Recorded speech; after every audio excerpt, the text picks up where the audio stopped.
As the final week of Zixtal's exchange program approached, Earth faced what humans called a minor crisis. A solar flare had erupted from the local star, sending a wave of charged particles toward the planet. News reports described potential disruptions to communication systems and power grids. In the university common area, Zixtal watched students calmly discussing the event while checking their communication devices. There was no panic, no evacuation, just practical conversations about backup plans. "Aren't you concerned?" Zixtal asked Kevin. "Your planet is about to be bombarded by stellar radiation." Kevin looked up from his tablet. "The Earth's magnetic field will deflect most of it. We might lose satellite reception for a few hours, but it's not dangerous." Professor Klin contacted Zixtal with news that the Nilarian embassy was receiving concerned messages from their homeworld. The galactic community was worried about an exchange student trapped on a Deathworld during a stellar event. "They don't understand," Zixtal told the professor. "Humans have contingency plans for virtually every disaster scenario. This is routine for them." That afternoon, the university issued simple guidelines: charge electronic devices, download important information, and prepare for possible communication disruptions. Zixtal observed Kevin and Olivia calmly following these instructions, even making jokes about a good excuse to ignore emails for a day. The local authorities implemented established protocols, activating backup systems for essential services. As predicted, some communication networks experienced interference that evening, but emergency systems remained operational. "This happens every few years," Olivia explained when Zixtal expressed surprise at their preparation level. "We've learned to adapt." Kevin's friend Dan organized a goodbye party for Zixtal at his apartment. Despite the solar event, 20 humans gathered to celebrate the exchange program. They shared food, played music, and asked Zixtal about life on Nilaria. "What will you tell your people about Earth?" Nicole asked.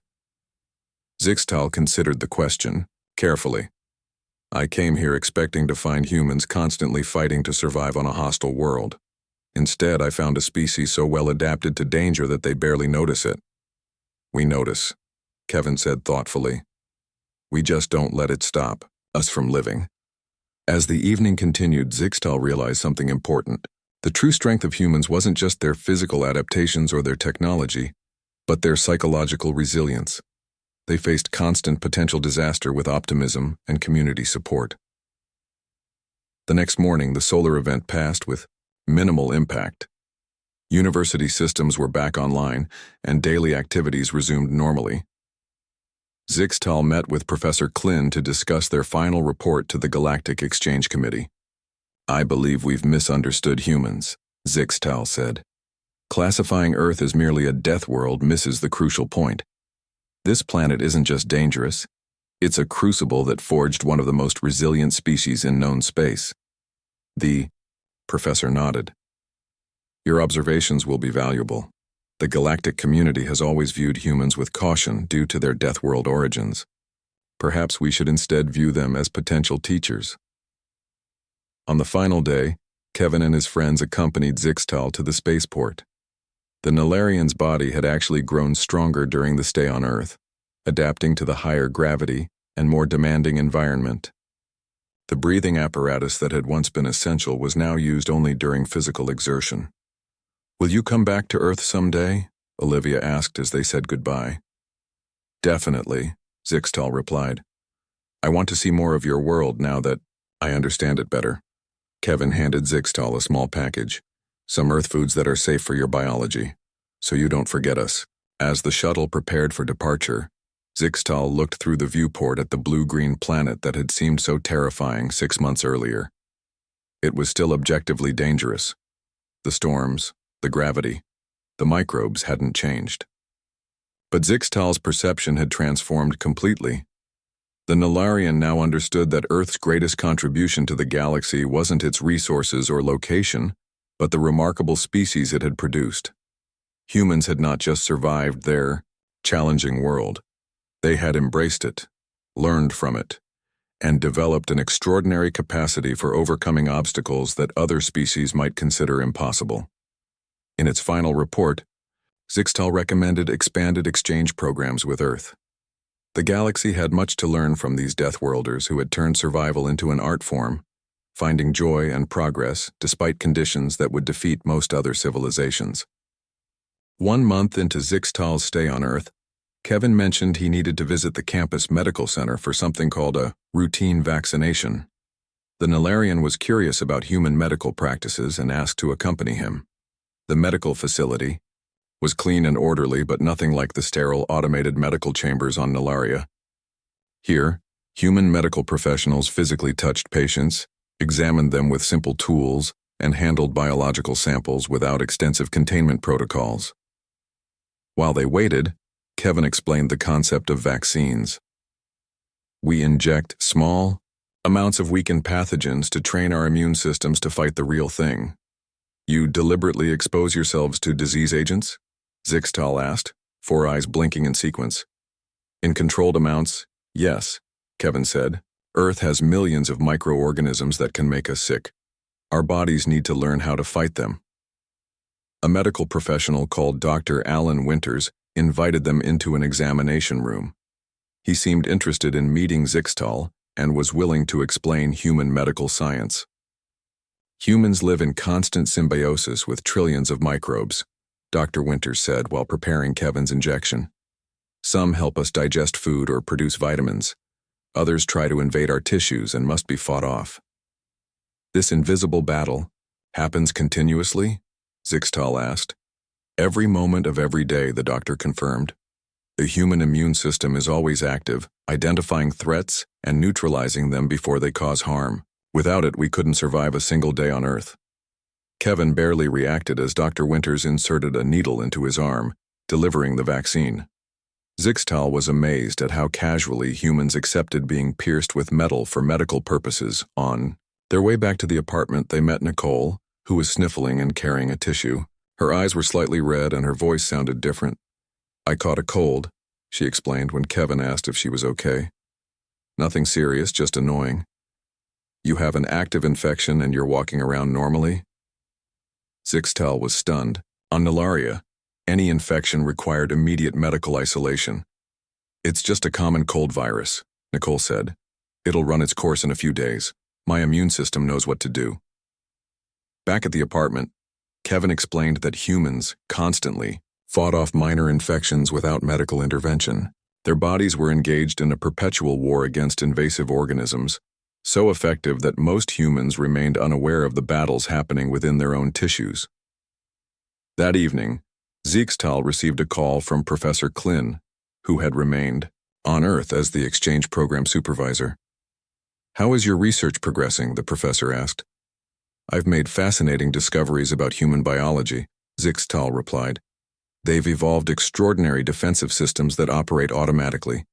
They recover from injuries that would be fatal to us, resist infections without conscious effort, and tolerate environmental conditions that should be lethal. This confirms our preliminary studies, Professor Klin said. But have you observed how this affects their psychology and social structures? Zixtal had been thinking about this question. Humans approach problems differently than we do. They expect challenges and adapt to them rather than seeking perfect safety. They seem to thrive on overcoming obstacles. The next day, Zixtal visited the university library with Nicole, who had suggested some books on human medical history. Despite her obvious illness, she functioned normally, occasionally coughing or sneezing but continuing her activities. Human medical science evolved differently than on most planets, Nicole explained, her voice slightly hoarse. Instead of developing in peaceful research facilities, much of our medical knowledge came from battlefields and emergencies. We had to learn quickly how to repair damaged bodies. Zixtal read about human medical history with growing amazement. While Nalarian medicine focused on prevention and environmental control, human medicine was forged in crisis response. They had developed techniques to reconnect severed blood vessels, transplant entire organs, and reattach limbs, procedures that reflected their urgent need to repair severe damage quickly. Your medical technology evolved from violence and trauma, Zixtal observed, yet it's extraordinarily effective at preserving life. Necessity drives innovation, Nicole said, taking medication to reduce her cold symptoms. Earth doesn't give us many easy options. By the end of the day, Zixtal had filled several data entries about human immune responses. The Narration was beginning to understand that humans weren't just physically adapted to their death world. Their entire approach to solving problems had been shaped by the constant challenges of their environment. They expected difficulties and developed remarkably effective ways to overcome them. 3 weeks into the exchange program, Zixtal faced the challenge of attending Kevin's chemistry laboratory session. The Narration had reviewed the course syllabus with growing alarm. Humans regularly handled substances that would be classified as extreme hazards on most civilized worlds. The laboratory was a large room filled with special workstations. Each had a clear protective shield, water access, and various containers of chemicals. Students wore simple protective gear, just thin goggles and gloves made of synthetic material. These safety precautions seem inadequate, Zixtal whispered to Kevin as they took their places. On Nalaria, chemical work required full-body containment suits and remote handling tools. They're fine for what we're doing today, Kevin replied, casually. We're just synthesizing a simple compound. The professor, Dr. Bell, wrote instructions on a board at the front of the room. Today we'll be working with hydrochloric acid and sodium hydroxide to demonstrate neutralization reactions, he announced. Zixtal's translator must have malfunctioned. Surely humans wouldn't casually handle corrosive acids as part of basic education. But within minutes, students were measuring these dangerous chemicals, their hands protected only by thin nitrile gloves. Zixtal observed with a mixture of horror and fascination as Kevin confidently combined substances that could cause severe tissue damage on contact. Halfway through the session, a student at a nearby table accidentally splashed a small amount of acid solution onto the counter. Zixtal expected emergency protocols to activate, alarms, evacuation, decontamination procedures. Instead, Dr. Bell simply walked over, neutralized the spill with another solution, and continued his lecture as if nothing significant had happened. The casual way you handle dangerous compounds is alarming, Zixtal told Kevin after class. These substances could cause serious harm. That's why we learn proper handling procedures, Kevin explained. Earth is full of naturally occurring chemicals that can hurt us. Understanding them is essential for survival here. Later that day, Kevin introduced Zixtal to his friend Nicole Garcia, a student studying alien cultures. They met at a local restaurant, a place that specialized in what humans called international cuisine. I've been reading about Narration culture, Nicole said enthusiastically. Your planet sounds beautiful, stable climate, few predators, non-toxic ecosystem. We evolved in a much more forgiving environment than Earth, Zixtal agreed. Which makes human behavior all the more puzzling. As they talked, a server brought their food. Nicole had ordered something called extra spicy Thai curry that emitted strong aromas. Kevin's meal was a medium-hot buffalo chicken sandwich. Both foods contained capsaicin, the defense chemical Zixtal had learned about earlier. Nicole took a bite of her curry and her face immediately changed color. Sweat appeared on her forehead and she reached quickly for her water glass.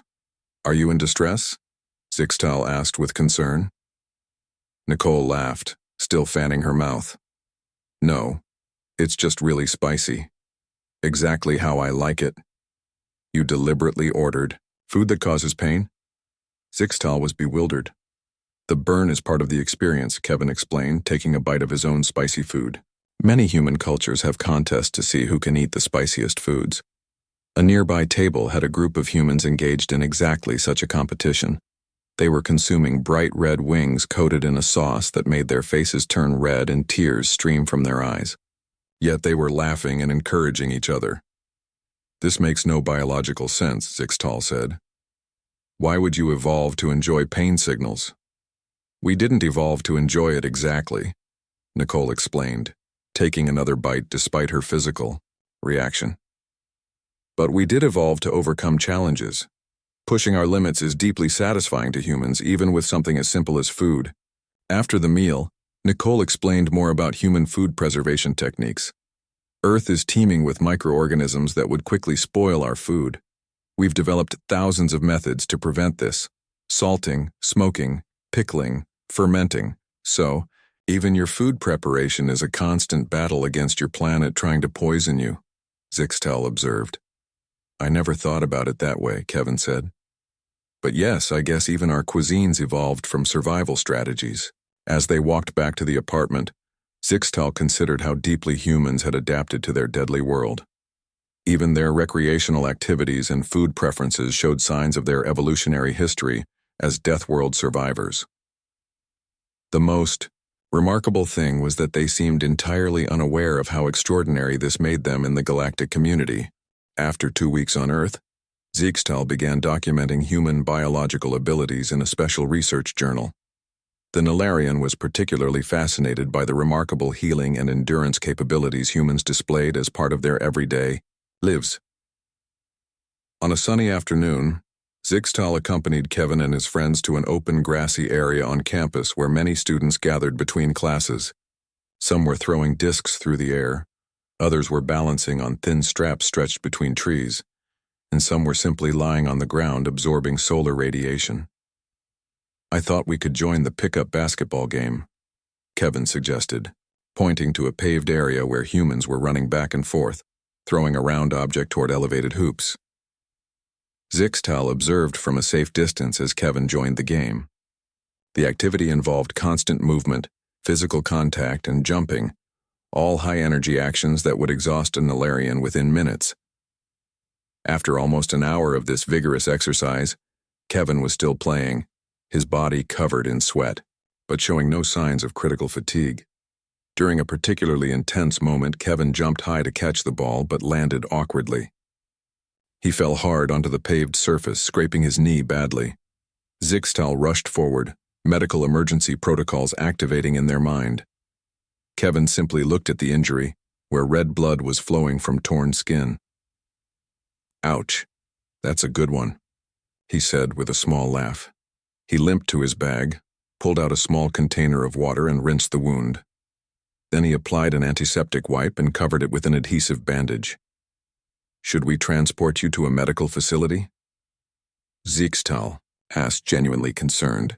Kevin looked surprised. For a scraped knee? No way. It'll heal in a few days. But your internal fluids are exposed. Infection could occur. Zixtel's voice raised in pitch. My immune system can handle it, Kevin said casually, returning to the game despite the injury. Zixtel documented this incident carefully. On Narration, such an injury would require immediate medical attention and several days of recovery.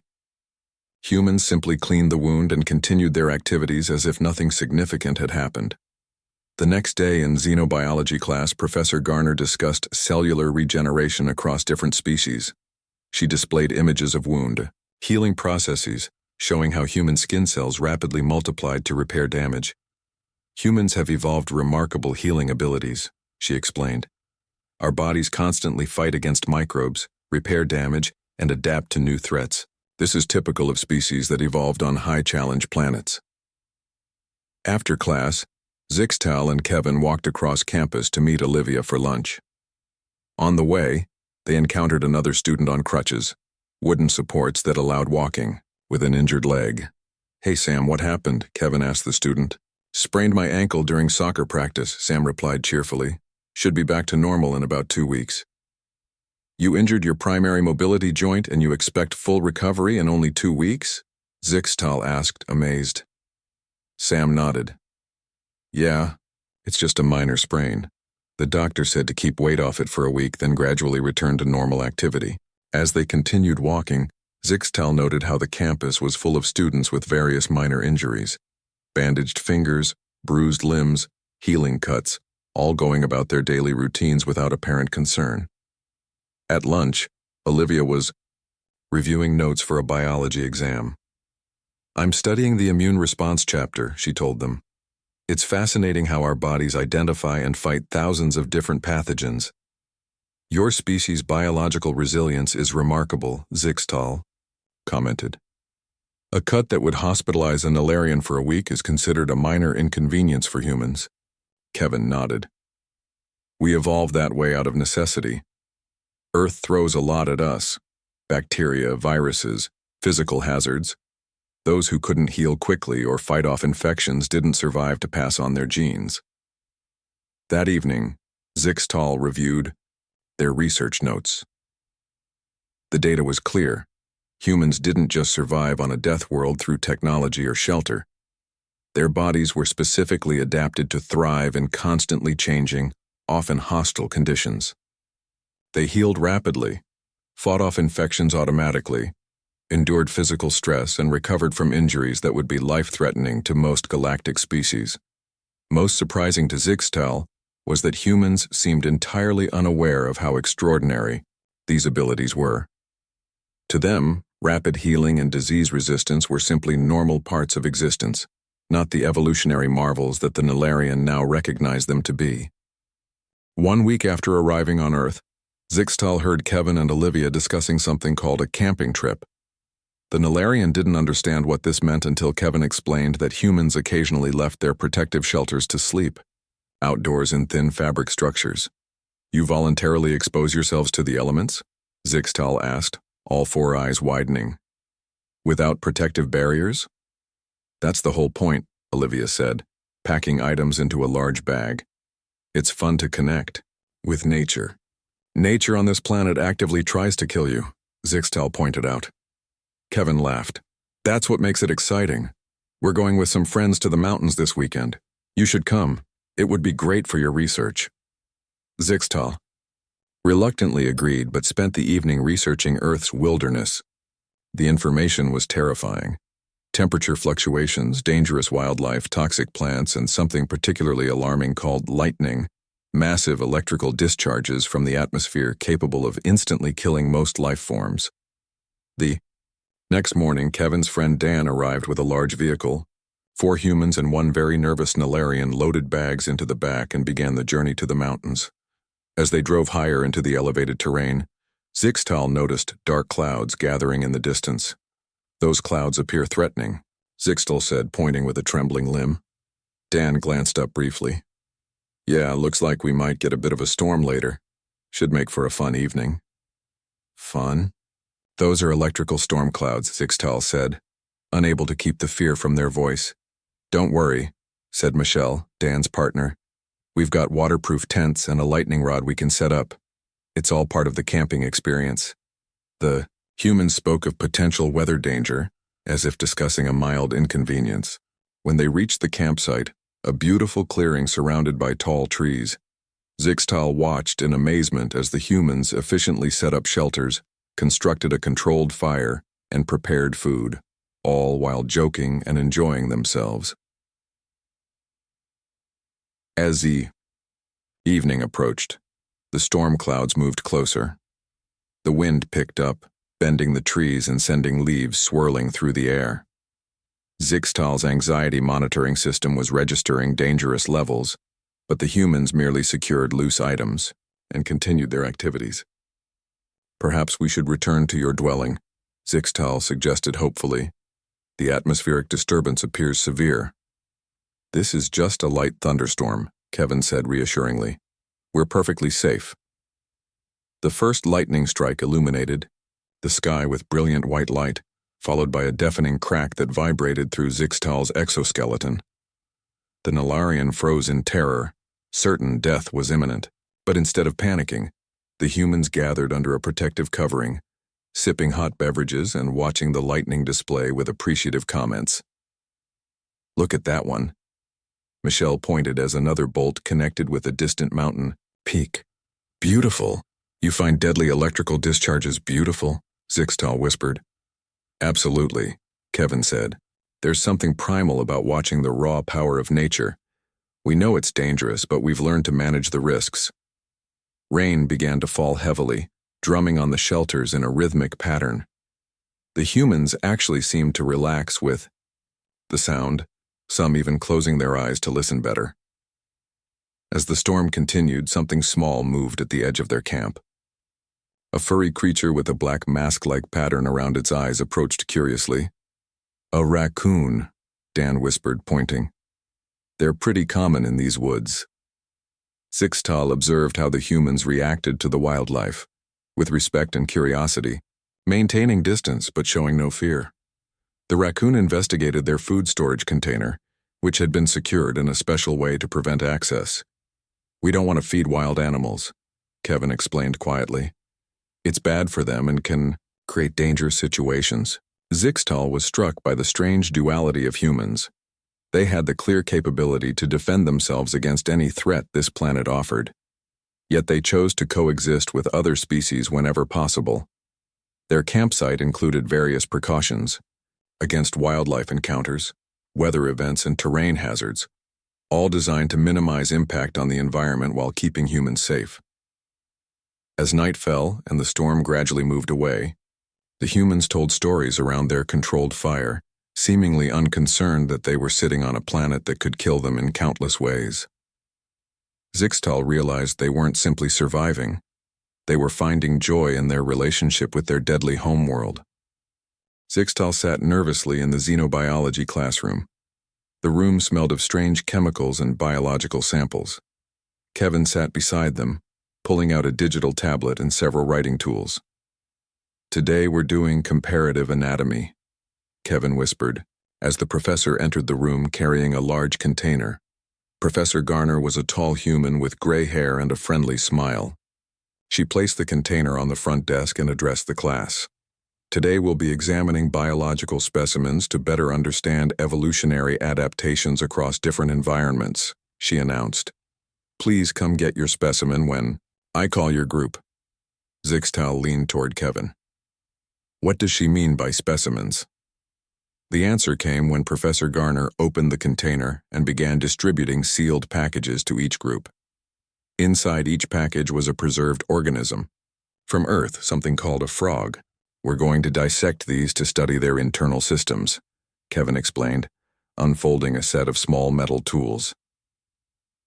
Zixtal's 4 eyes blinked rapidly in sequence, a sign of extreme distress. "You regularly handle dead organisms? For education?" Of course, how else would we learn about biology?" Kevin seemed genuinely confused by Zixtal's reaction. The Narration watched in horror as Kevin expertly sliced open the preserved amphibian and began identifying its organs. What shocked Zixtal most was not the procedure itself but how casual Kevin and the other students were while doing it. "The frog's poison glands secrete toxins that can cause hallucinations in predators," Kevin explained, pointing with a small, metal probe. "Humans have cataloged over 50,000 toxic compounds from Earth organisms. It's essential knowledge for medical students." "You know 50,000 toxins?" Zixtal's voice trembled. "Well, not personally," Kevin laughed. "But human medical databases contain information on millions of compounds that can harm us. We have to know what might kill us to survive here, as Rior." The class continued. Zixtal made careful notes on their datapad. The Narration had come to Earth expecting to study human culture, but was instead discovering something far more profound. Humans had evolved on a planet so hostile that they needed to understand thousands of potential ways to die just to survive. Childhood. After class, they walked to the university cafeteria. Kevin chose something called a spicy chicken sandwich while Zixtal selected nutrient paste specially formulated for their biology. "I'm going to a party tonight," Kevin mentioned between bites. "Would you like to come? It might be interesting. For your research." Zixtal agreed, though with considerable apprehension. The party was held in a small dwelling near campus. Inside, dozens of humans gathered in close proximity, producing noise levels that Zixtal found almost painful. Many were consuming a golden liquid from small containers.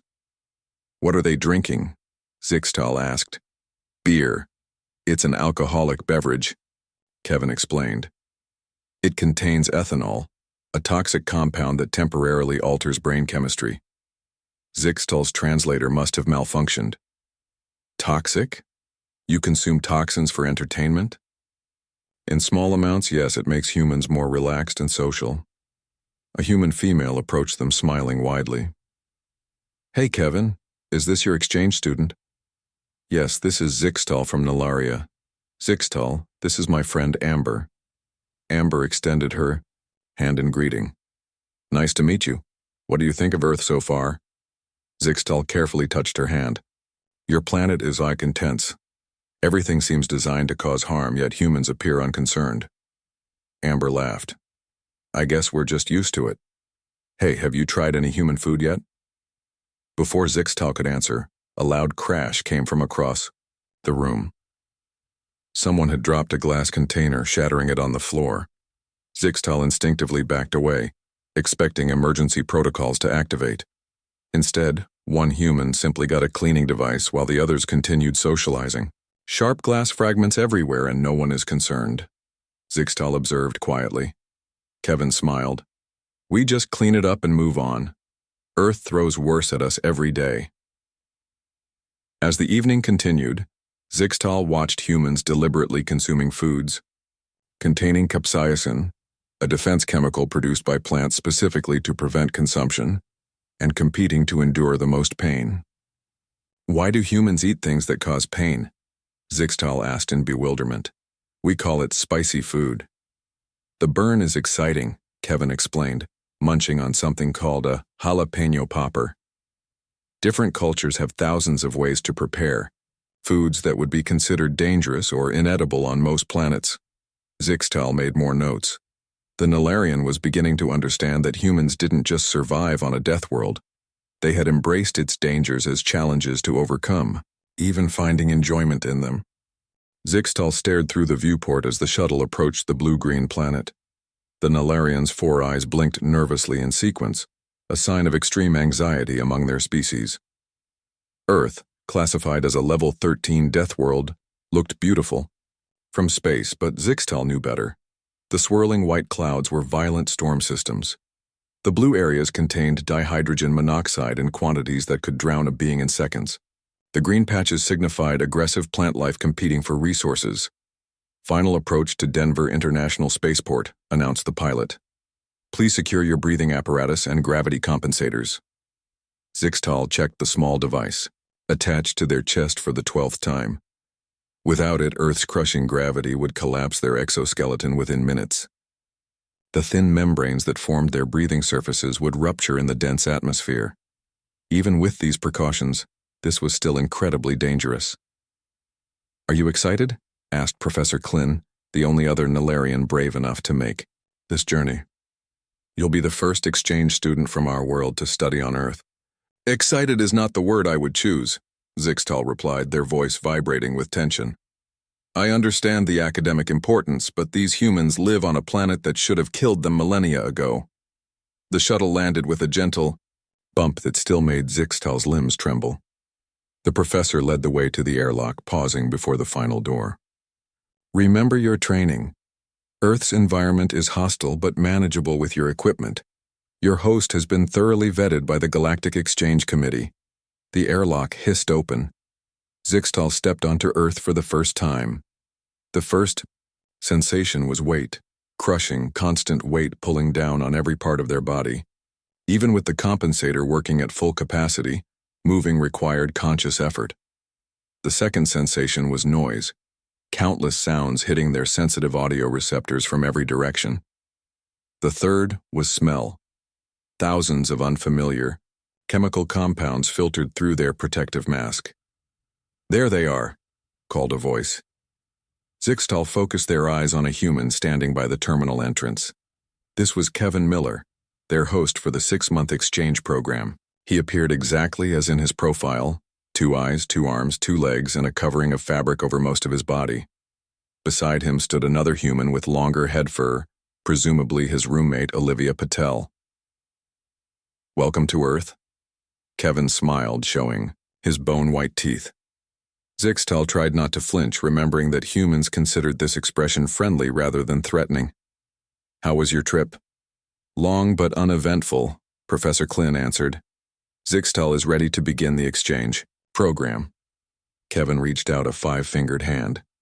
It's great to meet you. I've been studying xenobiology for 3 years, but this is my first time actually meeting someone from another planet. Zixtal hesitantly extended a limb, allowing the human to shake it gently. The warmth of Kevin's skin was surprising. Humans maintained high body temperatures constantly, burning energy at rates that would exhaust a Narration in hours. Thank you for hosting me, Zixtal managed. My pleasure. We've got your quarters all set up. Special atmospheric controls, gravity reduction field, the works. As they walked toward the exit, Zixtal noticed dark clouds gathering outside. Should we wait? There appears to be atmospheric disturbance approaching. Kevin and Olivia exchanged glances. Oh, that's just a light spring shower, Olivia said. Nothing to worry about. As if on cue, water began falling from the sky in small droplets. Zixtal froze in horror. On Nalaria, acid rain was a planetary emergency. Here, Kevin said, opening a folding device above them. It's just an umbrella. Keeps you dry. The group walked to a large metal vehicle in the parking area. Zixtal hesitated before climbing inside the car, as Kevin called it, acutely aware that humans routinely traveled at speeds that would be considered emergency velocities on Nalaria. Next stop, our apartment, Kevin said cheerfully as the vehicle roared to life. You hungry? We could grab some food on the way.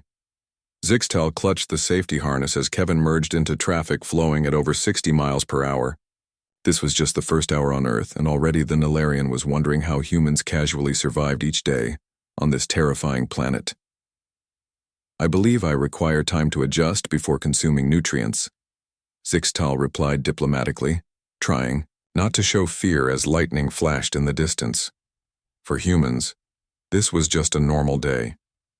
For Zixtal, it was the beginning of understanding how these remarkable Deathworlders not only survived, but thrived in conditions that would kill most galactic species.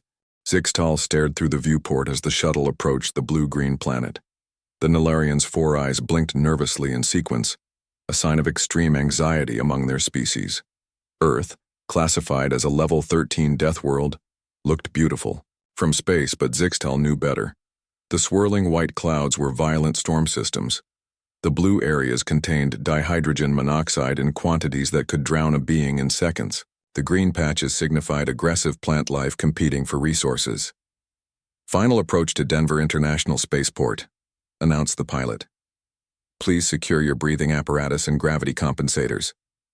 Zixtal checked the small device, attached to their chest for the 12th time.